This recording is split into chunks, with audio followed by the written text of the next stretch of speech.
Eu tenho uma pergunta para vocês. Quem sabe o que você estava fazendo no dia 30 de janeiro? Alguém sabe? Não vale casamento, não vale enterro. Alguém sabe? Um levantou. Deve ter casado, deve ter parabéns, alguma coisa, talvez. Quem lembra o que estava fazendo no dia 30 de fevereiro? Não tem, né? 30 de março, alguém lembra? E o que vocês estavam fazendo no dia 11 de setembro de 2001? Alguém lembra? Todo mundo lembra, né? E por que é que você lembra? Por favor, me diga, por quê? Foi trágico? O que mais? O que mais que você lembra? Foi o quê? Foi triste? O que mais? Tem uma palavrinha que eu gostaria que vocês falassem. Traumático, quase isso. Hã? Comoção. O que mais? Obrigado. Levanta aí. Deixa eu bater palma para você. Impactante. Todos que falaram aqui até agora falaram impactante. O líder tem que ser impactante. Se você não impactar, você não cria memória no teu liderado. Você não cria memória na sua empresa, você não cria memória na sua família, você não cria memória na sua igreja. O líder tem que ser impactante. Olha esse vídeo aí, passa para mim, por favor. Passa o vídeo. Hey man, I am here with Ian. Juan. Yeah. Ok, eu estou com o Juan e ele vai contar uma história aqui, ele vai contar e eu vou traduzir, porque isso vai lá para o Brasil. Tell me this story, please. Who, what you say about... Okay, so you, René Simões, you are, Você, René Simões, yes, you are responsible você é responsável, for the only day o único dia that is recorded in Jamaica's history, dos recordes da Jamaica, yeah, where there was absolutely zero crime. Ninguém foi assassinado, não teve um crime no dia 16 de novembro de 1997. There are records in Jamaica. Nobody else can attest to that, only you. Very good. Thank you very much. You're welcome, my brother. Ninguém foi assassinado na Jamaica no dia 16 de novembro de 1997, o dia da classificação da Jamaica para a Copa do Mundo. Sabe quem fez isso? Eu fiz isso. Eu fiz isso. Calma, gente. Estou escutando vocês gritando aí. Cara soberbo, arrogante. Se você não é da igreja, se você não é convertido ainda, você está me chamando de arrogante, de tudo. E se você é da igreja, diz assim: ei, rapazinho, você não sabe que tudo posso naquele que me fortalece? É Ele que fez você fazer isso? Quantas vezes você se negou? Você fez alguma coisa e você disse: não, eu não posso dizer que eu fiz, eu não posso comemorar porque eu tenho que ser humilde. Será que isso é humildade? Será que Deus nos deu uma capacidade para fazer alguma coisa? A gente faz e depois a gente nega? Em agosto minha filha fez aniversário e Fátima, que está aqui, fizemos 50 anos de casado, dia 15 de maio.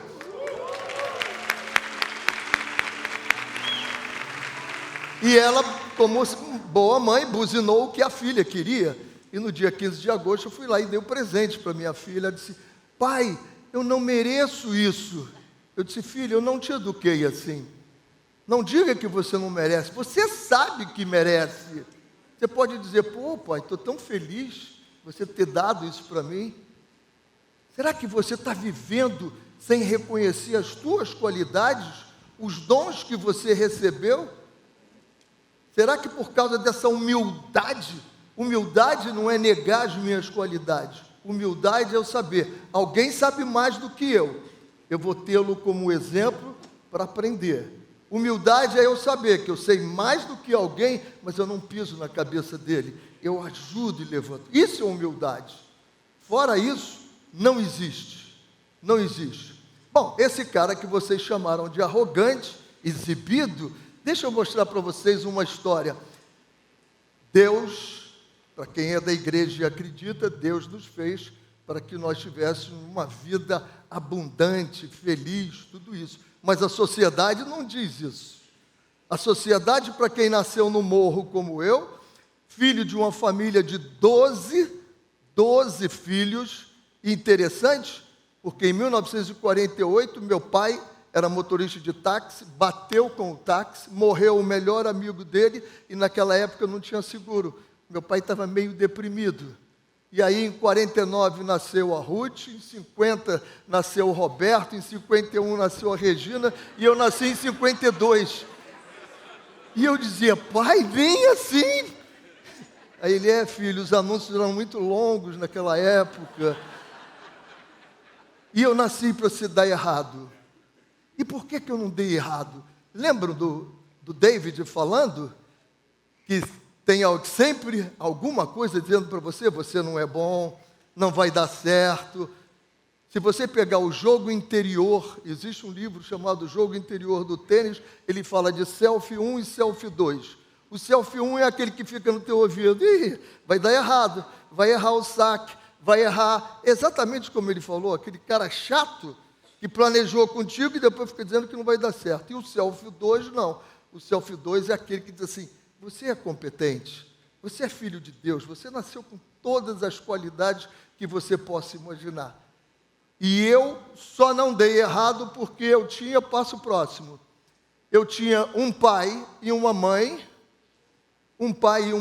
que não estudaram, foram até a 7ª série, naquela época era a 5ª série, mas eles tinham alguma coisa sem saber fantástica, missão, visão e valores. E qual era a missão do meu pai?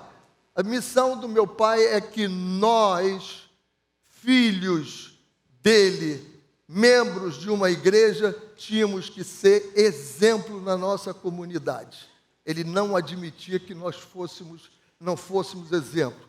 A visão dele, hoje, nem conta muito. A visão dele é que todos nós teríamos que ir para a faculdade. 8 de nós fomos para a faculdade, eu fui o primeiro. E os valores dele? Meu pai morreu com 97 anos, dentro da pandemia ainda, e ele, anos atrás, eu tenho isso até gravado, ele diz assim, filho, você lembra daquela história do dinheiro? Eu digo, pai, honestamente eu não lembro. Você devia ter uns 10 anos, filho, você chegou em casa numa felicidade impressionante, e você diz assim, pai, olha o meu dinheiro. E eu dizia para você, seu dinheiro? Que dinheiro é esse? Eu digo, não pai, eu achei, estava na rua. Eu fui lá, peguei. Ele disse, mas isso não é seu, esse dinheiro é de alguém, filho. Eu digo, não pai, agora é meu. Estava na rua. Ele, não senhor, me pegou pela mão, conta ele, de que eu chorava muito, e ele fez eu botar o dinheiro no mesmo lugar que eu achei. Ele disse, filho, só é teu o que é teu.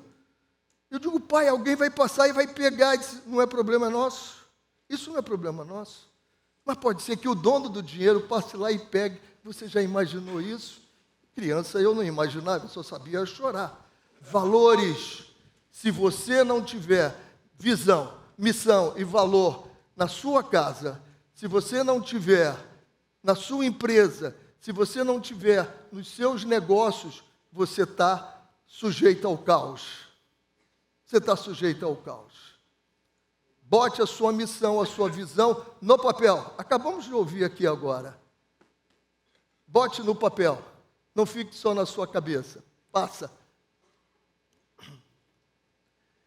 E a minha mãe, como eu disse para vocês, sem ter estudo, ela sabia o que era gestão da singularidade. A coisa pior no mundo que nós podemos escutar é alguém dizer assim, eu trato todos iguais. Eu não posso tratar todos iguais. Desculpe quem não é ainda convertido, mas eu sou. E eu quero dizer para você o seguinte, esse Deus é tão incrível que eu tenho 10 digitais aqui. Nenhuma é igual à outra. Todos nós aqui, nenhum de nós tem a mesma digital.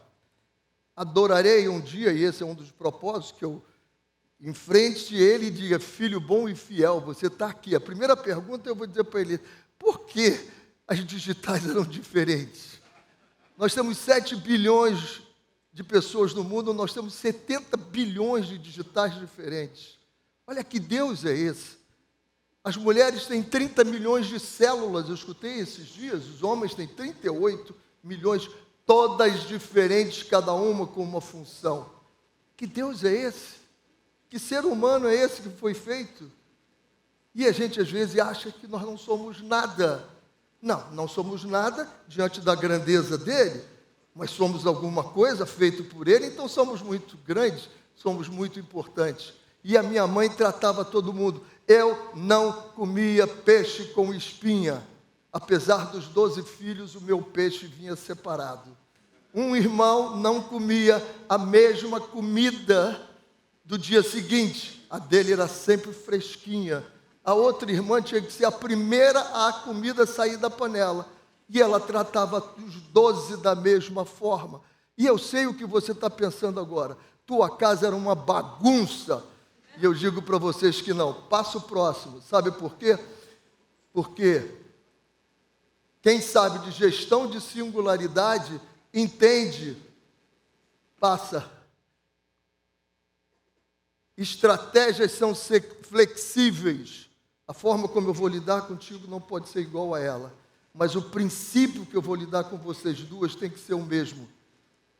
Se o marcado 7 horas está marcado 7 horas, 7 horas para ela, 7 horas para ela também. Tem uma história que conta do Vasco da Gama, muito tempo, Gentil Cardoso era o treinador, Ademir, isso é Copa de 50, o Ademir, 2 garotos chegaram atrasados, júniores, e o Gentil foi em cima deles. Absurdo, chegaram atrasados, irresponsáveis, vou multar vocês. Logo após vem o Ademir Queixada era o grande astro do Vasco. Ele disse: meu ídolo, achei que você não viria. Eu não posso fazer isso. A estratégia, eu chegaria e pagaria para os dois, mas eu diria para o Ademir, chegando atrasado, não é possível. Seria de uma outra forma. Porque as estratégias são flexíveis, mas o princípio é igual.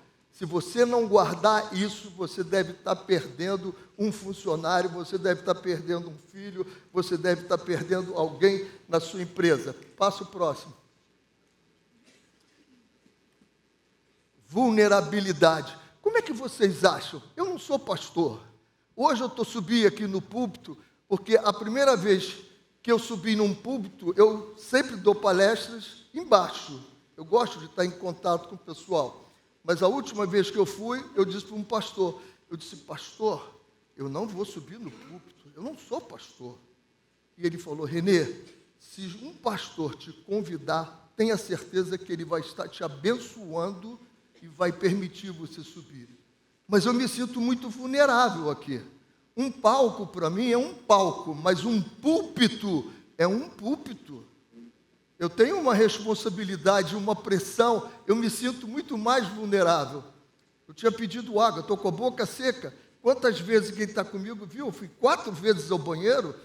Numa palestra não acontece isso comigo, mas subindo num púlpito é diferente, a responsabilidade. Você se sente vulnerável. Mas o que isso faz, a vulnerabilidade? Ela te faz mais forte. Eu tinha 15 anos e eu jogava no primeiro time do meu bairro em Cavalcante. E minha mãe ficava desesperada. O outro mais novo tinha 22, os outros tinham 30, 35, e a mãe dizia para o meu pai: Abel, esse menino com 15 anos, e você colocando ele, Abel, para jogar junto com esses caras. Tinha bolinha, tinha LSD, tinha maconha, tinha bebida, não tinha cocaína nem crack. Ele disse assim: ele só vai aprender a ser homem o dia que ele souber dizer não. Quando ele aprender a dizer não para os outros, ele vai virar homem. O meu pai não sabia de vulnerabilidade. Você só se torna forte quando você diz não ao medo que ele falou, que a gente sente. E diz assim: eu vou fazer. Eu sonhei, eu vou planejar e eu vou fazer. Não ao medo e não vou procrastinar. Vulnerabilidade, isso é algo positivo demais. Passa. E eu tinha que ter um propósito. Fátima, Letícia, menor, Renata, Bia, todos na igreja. Bia é casada com o evangelista da igreja Mananciais. Renata trabalha com o pastor Ricardo na Mananciais. Letícia fez Jocum em Miami, quer ser missionária, mas trabalha com cura, revelações na igreja com o pastor Júnior. Essa é a minha família. Eu tinha um propósito, eu tinha que sair limpo de Cavalcante. Como é que eu poderia estar olhando dentro dos seus olhos se eu não tivesse saído limpo de Cavalcante?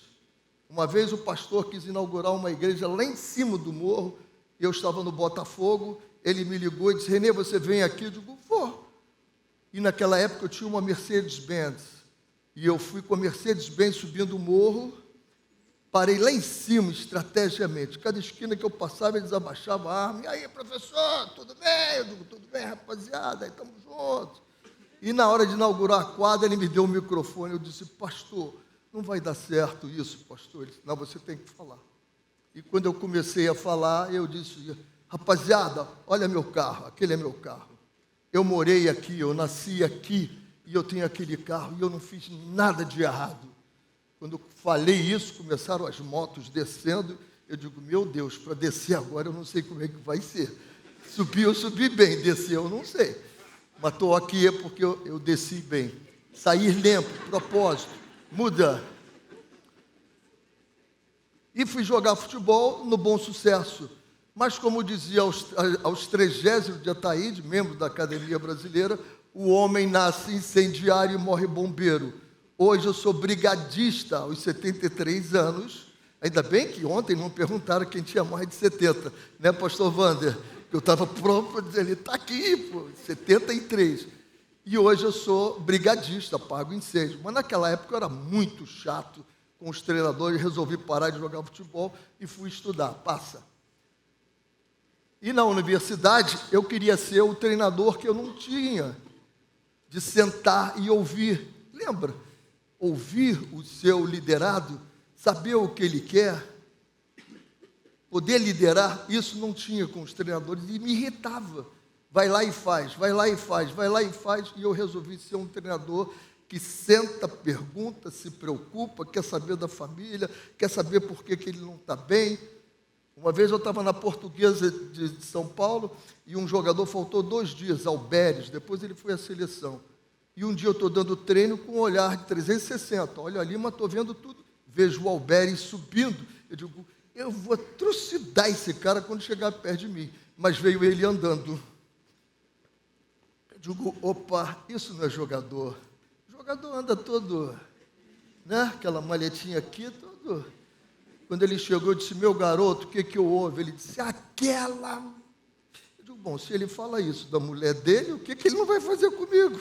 Eu digo: meu garoto, não treina não, vai lá. Amanhã a gente senta e conversa. Ele teve uma briga em casa, 2 dias, um inferno total, mas eu me preocupando com ele.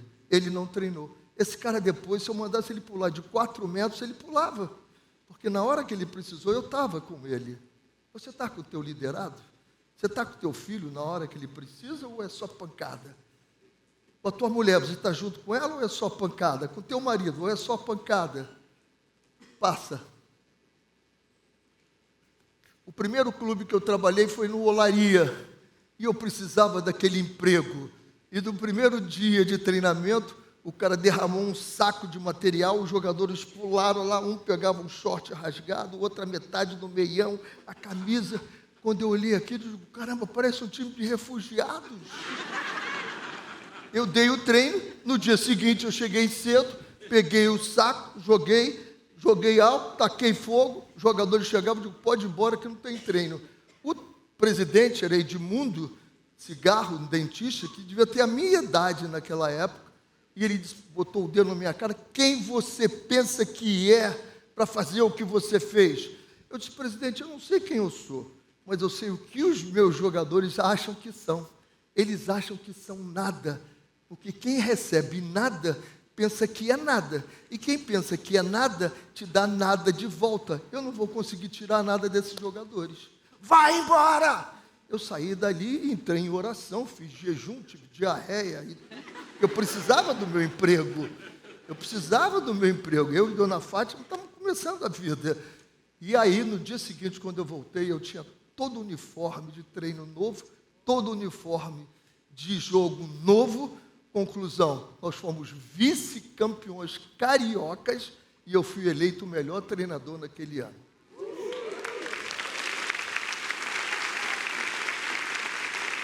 Preocupe-se com o seu liderado, corra riscos.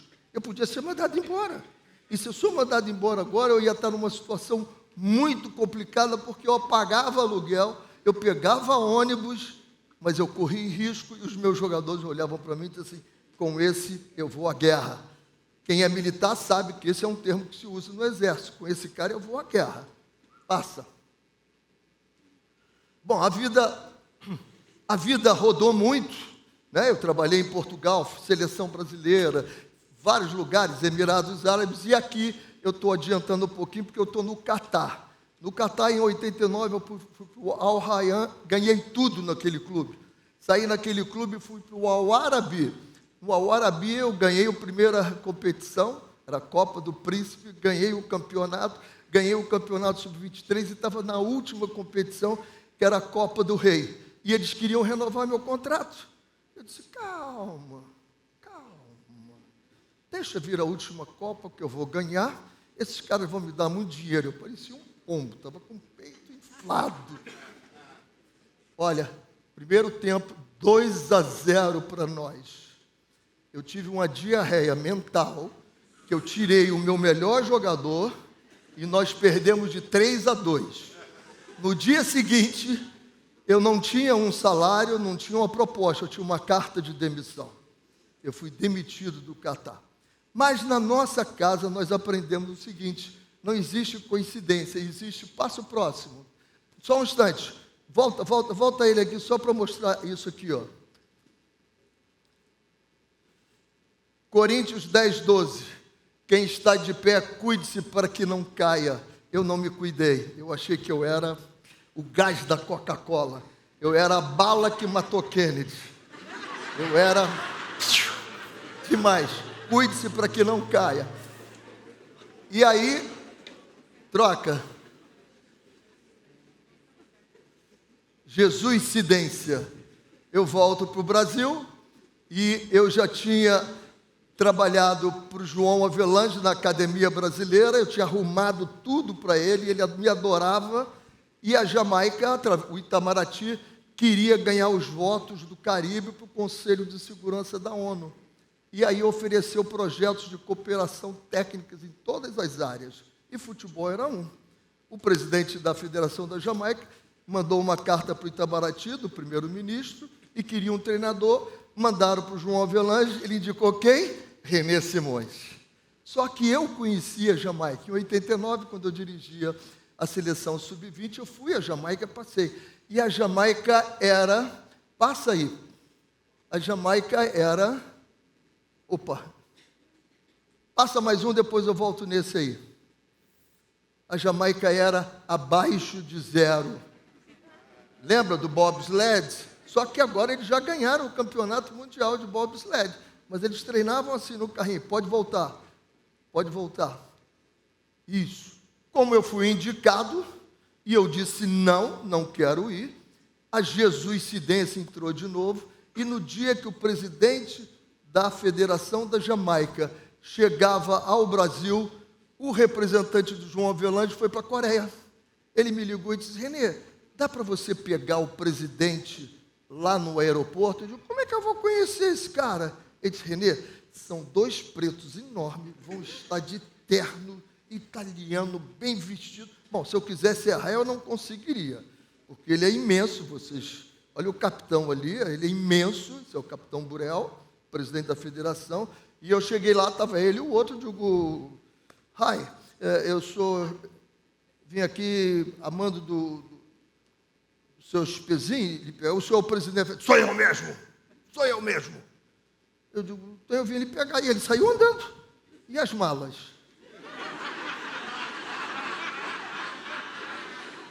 Eu tive que carregar as malas e eu ainda era incendiário, não era bombeiro naquela época.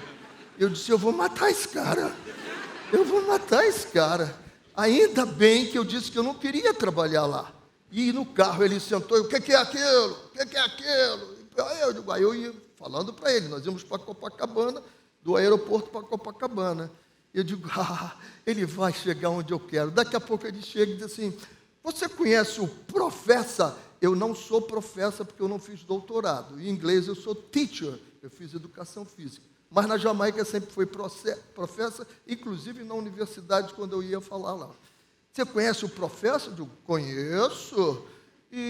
Mas conhece? Conheço muito bem. Onde é que ele está? Eu disse, do seu lado. Ele perdeu a fala, ele perdeu tudo. E quando chegou no hotel, eu peguei um guardanapo e disse para ele, o que você quer? Eu disse, vou dar mais um chute na canela dele, né? Eu quero ir para a Copa do Mundo. Aí eu botei 10 pontos. Nós temos que internacionalizar o time, uma companhia aérea, comida, alimentação, viagem, seleção permanente. Botei os 10, dei para ele. Não garanto que você vai classificar, mas eu garanto que se você não fizer, você não vai. Voltei à noite para levá-lo a um show das mulatas do Sargentelli, que eles queriam ir. E, curioso, ele entrevistou 4 treinadores. Eu disse, e aí? Ele disse, já escolheu? Claro que já. Eu sou capitão do exército, eu sei o que é o melhor para o meu país, o que é você. Eu digo, meu Deus, ele é maluco, meu. Eu liguei para o Itamaraty e disse, olha, eu estou com um louco aqui. Ele foi a Brasília pagou tudo para ele. Ele voltou e disse, olha, tem um projeto aqui de 3 meses que o Brasil vai te pagar. Eu digo, 3 meses eu não vou. Eu já sabia como eu ia sair dele. Eu digo, eu quero um contrato de 4 anos. Ele me olhando assim, direto nos meus olhos, assim, eu te dou o contrato de 4 anos. Eu disse, mas o que está falando aí que o Brasil vai me pagar? Eu quero o dobro disso e mais alguma coisa. Eu te pago. Eu disse, olha, você vai pagar a passagem minha mulher, 3 filhos, minha sogra vai junto. Tá bem, eu pago. Eu digo, olha, eu quero 3 meses de férias. Eu pago. Você vai dar carro, eu pago. Tudo. Aí eu fui para casa feliz da vida, dizendo assim, esse cara vai chegar na Jamaica, não tem nada disso. Ele deu um jeito, arrumou tudo. Passa. Ele arrumou tudo e aí Jamaica era abaixo, passa o próximo. Lembra da última palestra que nós tivemos? Permissão para sonhar? Foi isso que eu levei para eles, permissão para sonhar, porque eles nunca imaginaram que seria uma Copa do Mundo. Passa. E aí, Road to France, olha aí, ó, eles nunca viram um projeto de futebol na vida deles. Nunca, não tinha futebol profissional. Olha o que nós acabamos de ouvir agora. Tire da sua cabeça e coloque no papel. Faça um projeto. E eu fiz um projeto, Road to France, Caminho para a França 98. Passa. Metas. Quem não se incomoda, acomoda. Esse é o primeiro-ministro. Eu fui nele e expliquei todo o projeto, depois de ter lançado na imprensa, que era para 98. 98 teria eleição na Jamaica. Ele virou para mim e disse, desculpa, mas eu não posso entrar nesse projeto, porque se você não classificar, eu não vou ser reeleito. Eu estou no 2º mandato e sempre o 3º mandato entrava um outro partido. E ele preocupado com isso. Não posso entrar. Tá bem, saí, sentei no meu carro e disse assim, 2 coisas eu tenho que fazer. Ou vou embora para o Brasil, ou eu ganho desse cara. Quem não se incomoda, acomoda. Eu podia me acomodar. Eu fui num supermercado e pedi $1.000 ao Mr. Carr. Mr. Carr, você me dá $1.000? Ele disse, $1.000 americanos? Eram 165 mil dólares jamaicanos. Isso é muito dinheiro. Eu disse, tudo bem, pô, mas você me dá? Dou. Eu digo, legal, você acabou de adotar um jogador. Você vai usar ele no marketing. Fui na Bargain Rent a Car, consegui mais $1.000. Guardem $1.000 que vocês vão ver o final dessa história. Lancei um projeto. O capitão disse para mim, nós temos 30 jogadores, eu digo, tenho 2 já adotados. Ele disse, e aí? Eu digo, vamos lançar o projeto. Eu lancei o projeto, foi um sucesso. Rapidinho nós adotamos os 30, o telefone tocou, quem era? Primeiro-ministro. E aí o que eu queria ficou muito mais caro e ele teve que pagar tudo que eu queria, porque o país já estava fervendo. O país já estava fervendo com isso. Troca. Tínhamos que arrumar uma passagem aérea. E aí fomos na American Airlines e eu sentei lá. Primeiro que nós fomos na Air Jamaica, o presidente falou logo quanto queria. 4 milhões de dólares. $1.000 é muito dinheiro. Imagina 4 milhões de dólares. Saímos de lá e fomos na American Airlines. Quando chegou lá, eu disse, capitão, só fica calado. Deixa que futebol não pede. Futebol oferece. E eu ofereci a oportunidade a ela de ir à Copa do Mundo. Vendi o sonho para ela. E ela disse assim, quanto isso vai custar? Eu digo, quanto a senhora acha que vale? Ela parou e disse assim, 4 milhões de dólares. Tá bom? Eu disse, meu Deus, assim também é covardia. Pô. Aí é covardia. Ela me deu 4 milhões de dólares e disse, vou fazer mais, eu vou descontar só 25% de cada ticket. Ou seja, ela me deu 16 milhões de dólares e eu saí com esse chapéuzinho. E cada jogo que eu usava, não era o chapéu da humildade, não. Esse era um chapéu caro, beça. Eu ganhava 3 passagens de primeira classe para qualquer lugar do mundo. Esse não foi da humildade, passa. E eu tinha que trabalhar com eles para ver o que tinha dentro deles. Era o eu contra eu. Lembra da primeira palestra do Davi, que nós assistimos aqui na quinta-feira? E eu estou obrigado. Outra coisa eu aprendi aqui.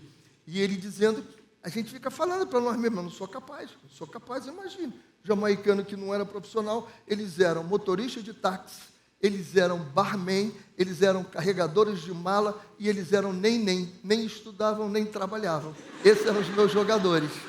Imagina o que eles pensavam dele mesmo. Passa. Autoconhecimento. Quantos círculos tem aí? Por favor, me digam quantos círculos... vocês veem daí? Quantos círculos tem aí? Alguém vê algum círculo? Alguém vê algum círculo aí? Por favor. Já viu ali? 3. Viu 3 círculos? Maravilha. Quantos círculos você viu? Você que levantou o braço, viu quantos círculos? Viu 16 círculos. Olha só. Ela viu 16, hein?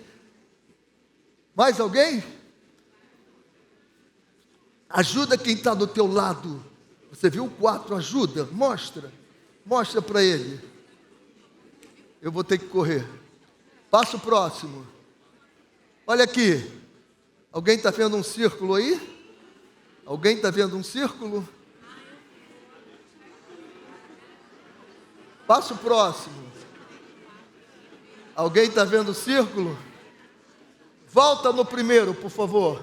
Volta no primeiro.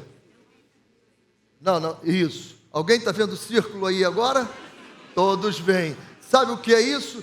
Isso é o que você não sabe que você tem, mas você tem dentro de você. Esse foi o meu trabalho, mostrar para eles o que eles tinham dentro deles. Eu via, mas eles não conseguiam ver. Passa, pode passar. Passa no 16. Aí. Isso são os círculos que você tem e que você talvez não saiba que tem e vai precisar que alguém te ajude para mostrar o que você tem. Para você botar tudo para fora. E isso que eu precisei fazer com eles. Passa o próximo. Liderança. Apresenta o caminho e caminha junto como liderado e evita o caos. Esse foi o primeiro camping que eu fiz, foi para uma universidade. Eles pintaram com tinta a óleo. A Jamaica tem 2 temperaturas, alto em verão e baixo verão, sempre quente. E o reitor da universidade queria que eu fosse para a casa dele. E eu disse, não vou para casa, eu quero ver. Meus jogadores ficaram num lugar que não conseguia. Eu troquei de roupa 2 vezes, porque eu dormi junto com eles. No dia seguinte, eu acordei e levei eles para o melhor hotel que tinha no local. E eles perguntavam para mim, quem vai pagar isso? Eu não faço a mínima ideia, mas que nós vamos ficar aqui, vamos. E nós ficamos naquele hotel. Sabe o que aconteceu? Aqueles jogadores morriam por mim. Porque eu corri o risco de ter que pagar com o meu cartão, porra. O hotel deles pagaria. Não sei como, mas pagaria. Tá? Caminhe com o seu liderado. Caminhe com o seu liderado. Muda. Lembra que alguém falou em boas intenções? Isso só não basta, não. É preciso que, Salomão já dizia, tudo na terra tem o seu tempo, de plantar, de colher, de tirar. Exatamente isso é o projeto. Processo. As pessoas no Brasil, hoje, amanhã já está querendo. Não, calma. Pode ser que não dê certo hoje. Viu ele falando? 30 anos, eu faço daqui a 5 anos, daqui a 10 anos, e volto para cá. E volto para cá. Isso que a gente chama, em treinamento de pessoas, a gente chama de roadmap. A gente faz 5, 10 anos e volta para cá. Agora vamos fatiar isso, cada coisa. Foi o que nós fizemos. Passa. Processo. Está disposto a pagar o preço. Dê uma olhadinha nesse filme rapidinho aqui. Pode passar. Ai, meu Deus. Esse tempo está correndo.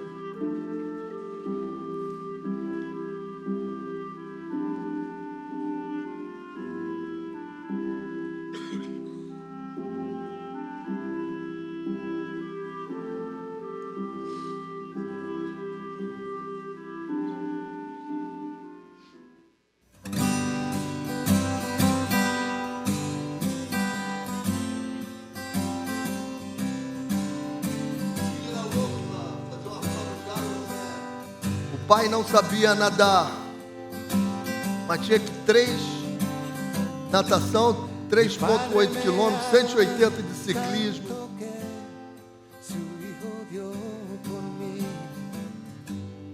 Siempre las gracias le daré.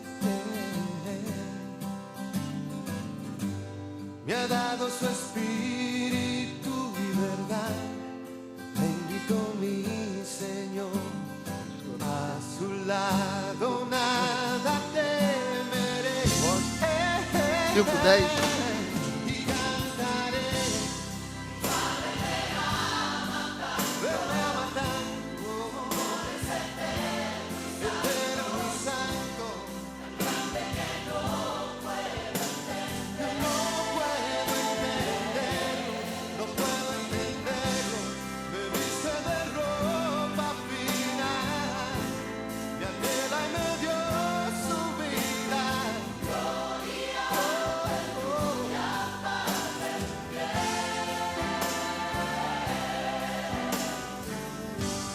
Mi padre me ama tanto que soy su heredero. Me ha dado su nombre y su poder. Me viste de gloria y de bondad. Bendito mi Señor. Dios por siempre.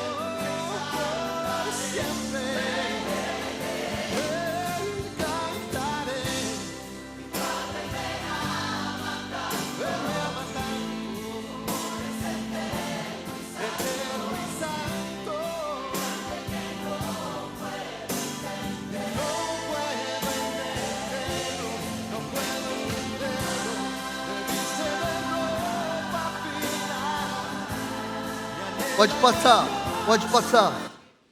Você está disposto a pagar o preço pelo teu sonho? Você está disposto? Propósito. Foi isso que nós criamos na Jamaica, a discriminação racial. Eu, quando voltei de lá, eu disse, eu não sabia que existia discriminação racial. Eu nasci no morro, trabalhando com futebol, preto, branco, amarelo para mim, mas lá eu aprendi o que era. E aí nós criamos um propósito. Eu quero que vocês subam, façam o que tem que fazer para ganhar voz e dizer que isso é uma estupidez. Queria dizer que a cor da minha pele interfere no meu cérebro. Não. Esse foi o propósito que nós criamos. Passa. E aí nós viemos fazer uma viagem ao Brasil. Eu tinha que internacionalizar, vim ao Brasil, fiz 17 jogos, perdemos de 8-0, 9-0, 7-0, 5-0. O 18º eu disse, pastor, eu não vou perder. Falei para o cara que ia arrumar de golear, arruma um jogo lá no interior de Minas, eu estava em São Paulo, nós vamos jogar contra um time de uma fábrica, a gente bota o nome da fábrica, Futebol Club. Ninguém vai saber na Jamaica quem é. Que horas vai ser o jogo? Eu digo, domingo. Que horas? 8 horas da manhã, os caras vão chegar bêbados. E os árbitros vão no nosso ônibus, eu levei os 3 árbitros no ônibus. Nós empatamos o jogo aos 47 do primeiro tempo, nem assim nós ganhamos. Passa. Mas isso foi ótimo para a minha tomada de decisão. Eu sentei lá com o presidente e disse, olha, nós temos daqui a 2 meses a Copa do Caribe. Se você quiser, os 28 jogadores que eu levei, está tudo ótimo, vamos ganhar. Agora, se você está pensando na Copa do Mundo, eu vou mandar embora os 10 mais famosos, mais antigos. Não se ensina truque novo a cavalo muito velho. Aí ele, eu quero ir para a Copa do Mundo, cortei. Sabe o que aconteceu na Copa do Caribe? Eu perdi para Cuba. Cuba não tem futebol. E aí o país ficou muito dividido. A metade do país queria que eu fosse mandado embora. E a outra metade do país não queria que eu ficasse lá. Ficou bem dividido o país. Mas isso foi ótimo, porque eu pude, passo próximo. It'll be an exercise in building trust. Só um instantinho, segura esse vídeo. Volta. Eu pude avaliar. Quem mede, controla, quem controla, melhora, quem melhora, surpreende. Anotem isso. Quem mede, controla, quem controla, melhora, quem melhora, surpreende. Eu pude fazer uma avaliação de tudo que eu estava fazendo. E a primeira coisa que eu descobri é que a minha comunicação com o jamaicano estava ruim. A primeira linguagem do jamaicano é muito agressiva. Eles usam o patuá.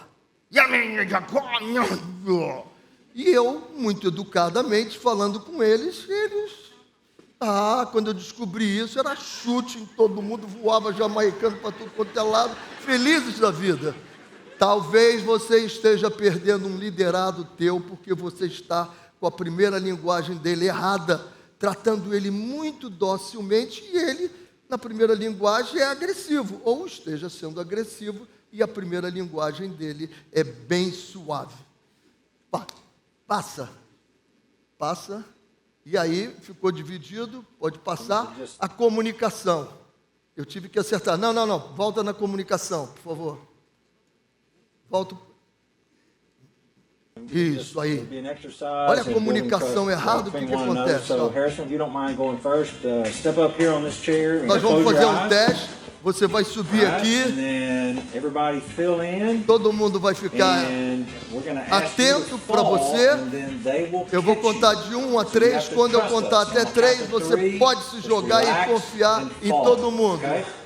Isso. 1, 2, 3. Comunicação errada. Passo próximo.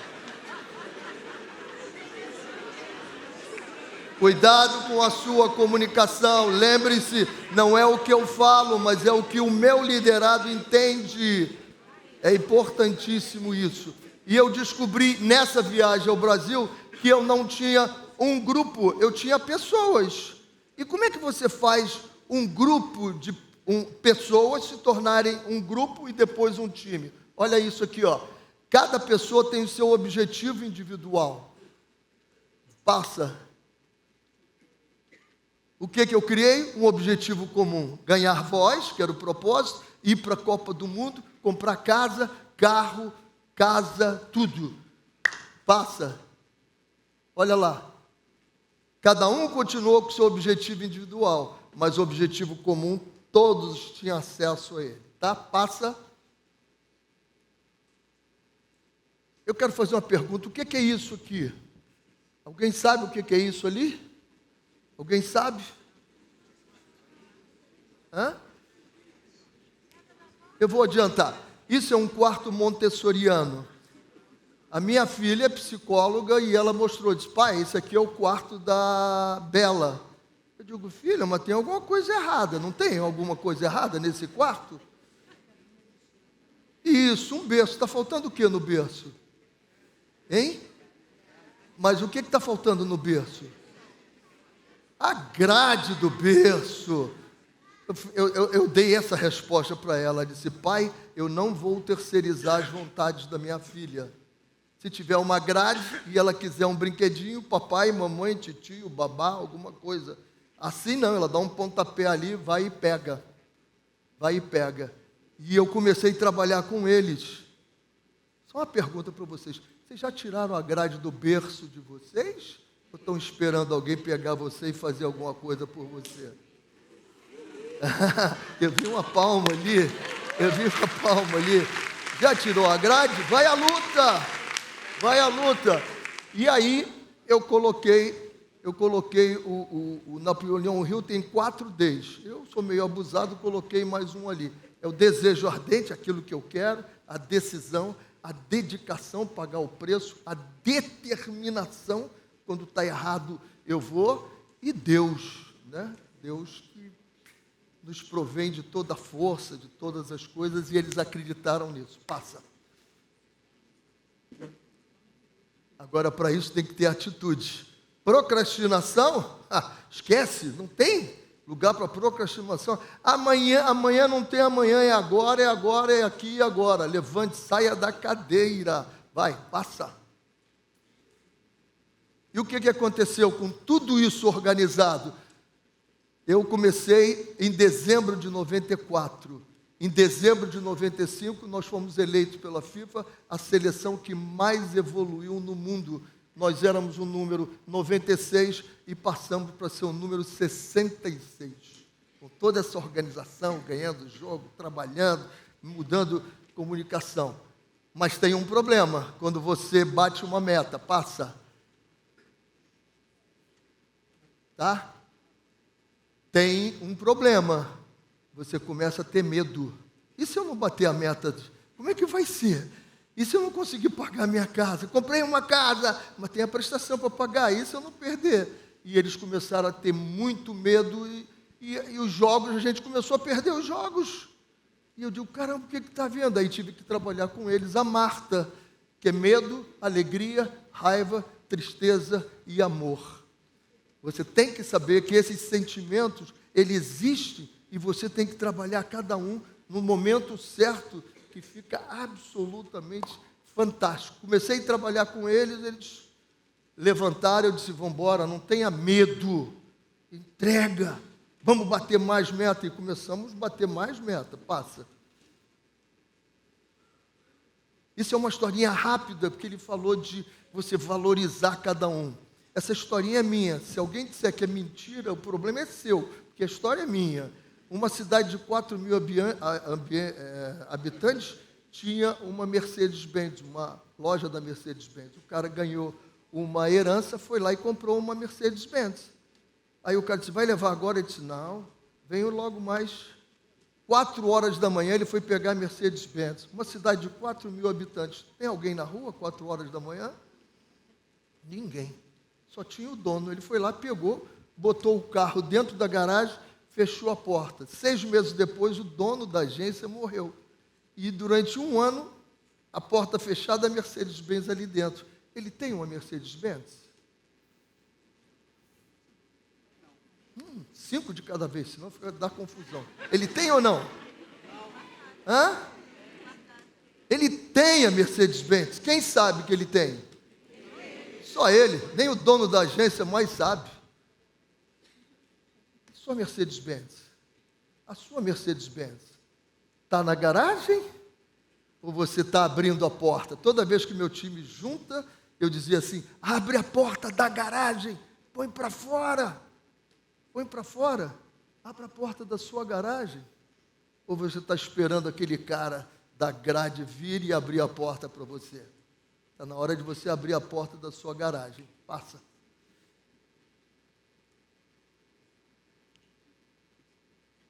Resultado, 17 de novembro, feriado nacional. Sabe quem é esse moço aqui?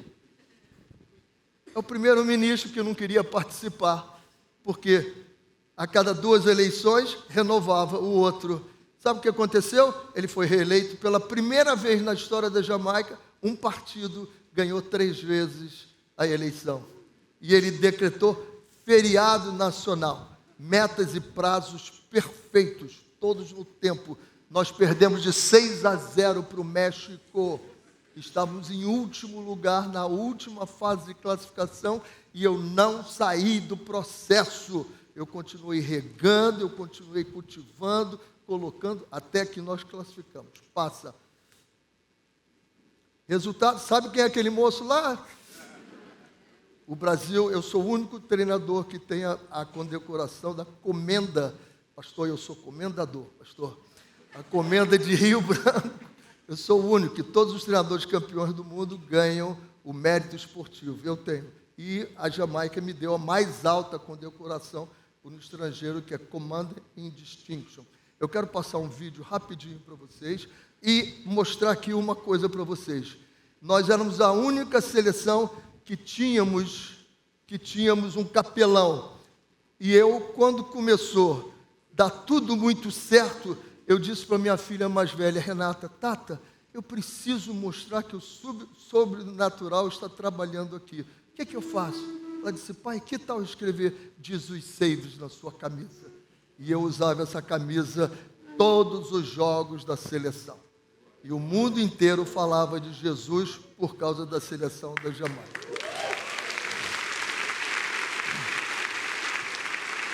Passa esse vídeo aí rapidinho. Bora que eu já estourei o tempo.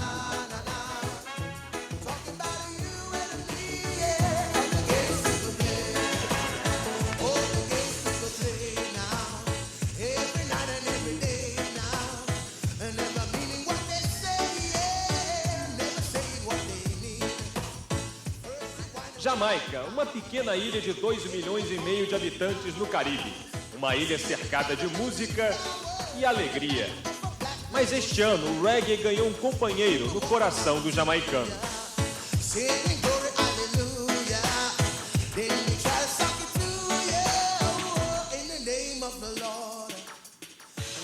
Go Jamaica, World Cup 98, right? See you there. A Jamaica só pensa na Copa. A paixão pelo futebol foi rápida, fulminante, enlouquecedora. E o cupido dessa história foi um brasileiro. Em 3 anos, esse baixinho de bigode de 44 anos mudou o país. René Simões ensinou a Jamaica a sonhar. O sonho é possível, o sonho é o oxigênio do ser humano. Ninguém é tão pequeno que não possa realizar alguma coisa e ninguém é tão grande que não possa aprender alguma coisa.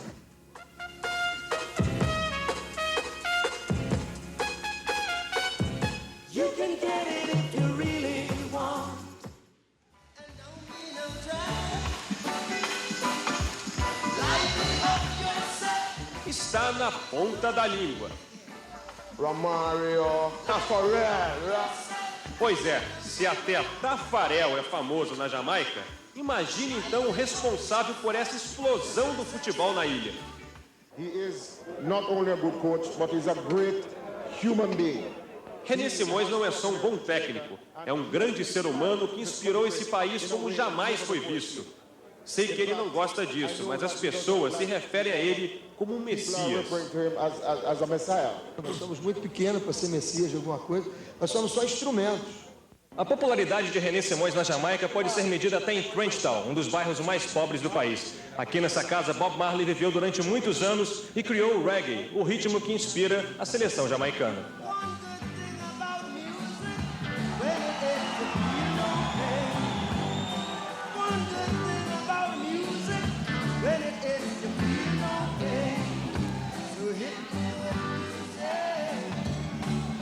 Trenchtown é um gueto, um bolsão de miséria considerado o lugar mais violento do país.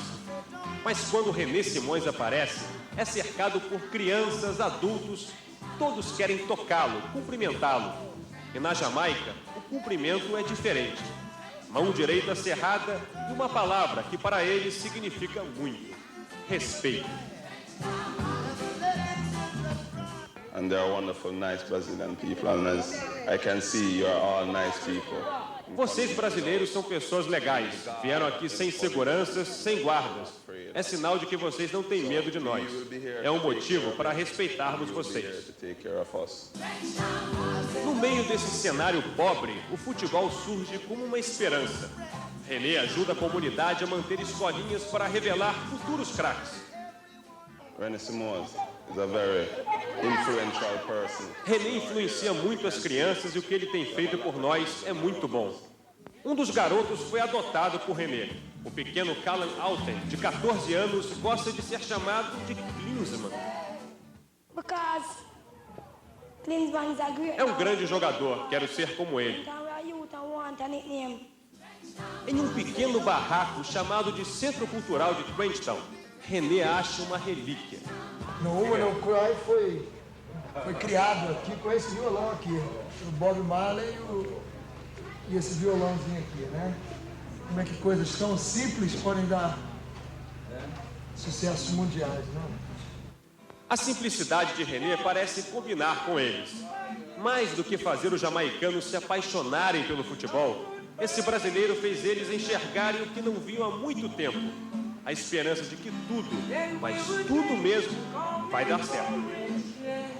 Pode trocar, pode trocar. Obrigado.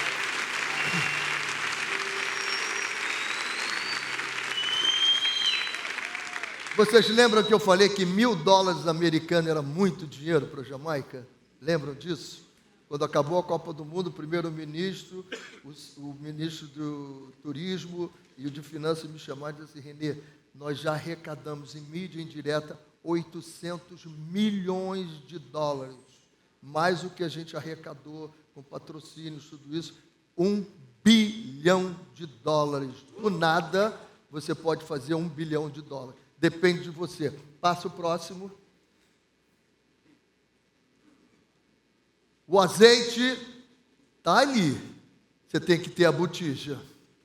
Você tem que ter a botija. Se você não tiver a botija, vai desperdiçar o azeite. Acredite nisso. A Jamaica acreditou o tempo todo e saiu de $1 mil a $1 bilhão, porque nós acreditamos que o azeite estava ali. Muito obrigado.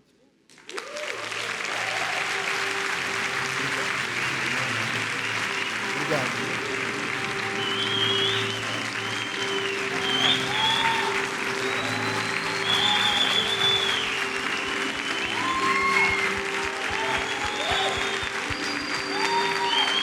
Essa aqui também tem.